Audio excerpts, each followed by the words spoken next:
Savino blago. Autor teksta Bojana Rakonjac, Srpska dopunska škola u Hesenu.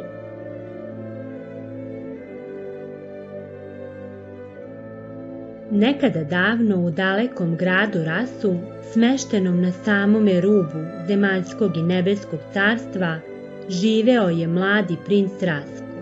Beše neobično lep i neobično mudar, a uvek u pratnji jednoga vuka.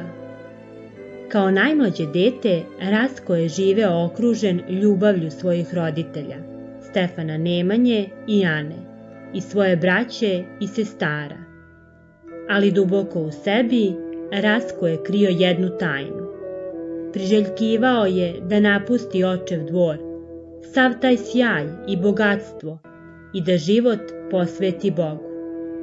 I jedne večeri, tajno od svojih roditelja, on zavara trag dvorskoj pratnji i pobeže. Bila je mračna noć.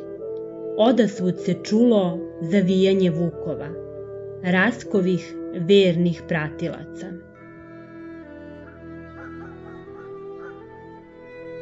Bežeći od očeve vojske, mladić je sa sobom nosio kovčeg sa velikim blagom.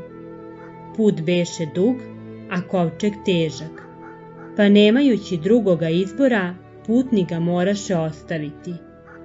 Odlučio se da ga zakopa ispod starog hrasta, baš na izlazu iz grada Rasa.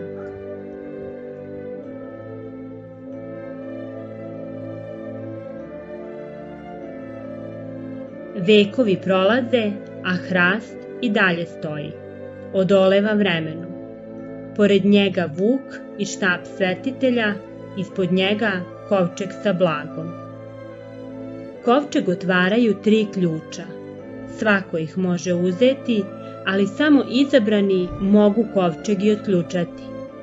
Danas mi smo tu, pored hrasta. Ispred nas su 3 ključa. Da li smo mi izabrani? Hoćemo li uspeti da otvorimo kovčeg sa Savinim blagom? Šta se u njemu nalazi? Prati putokaze, rešavaj zadatke i saznaćeš. Srećno! Krenimo u avanturu zajedno.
Čestitam ti.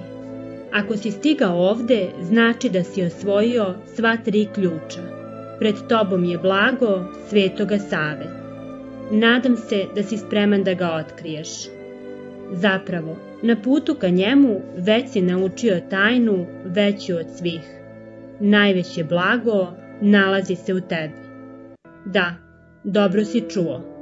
Tvoje srce je taj kovčeg u kome je ono zaključano, a otvaraju ga 3 ključa koja nam je svetitelj ostavio. Hrišćanska ljubav, dobrota i poštenje. Ko pronađe to blago u sebi, bit će zauvek bogat.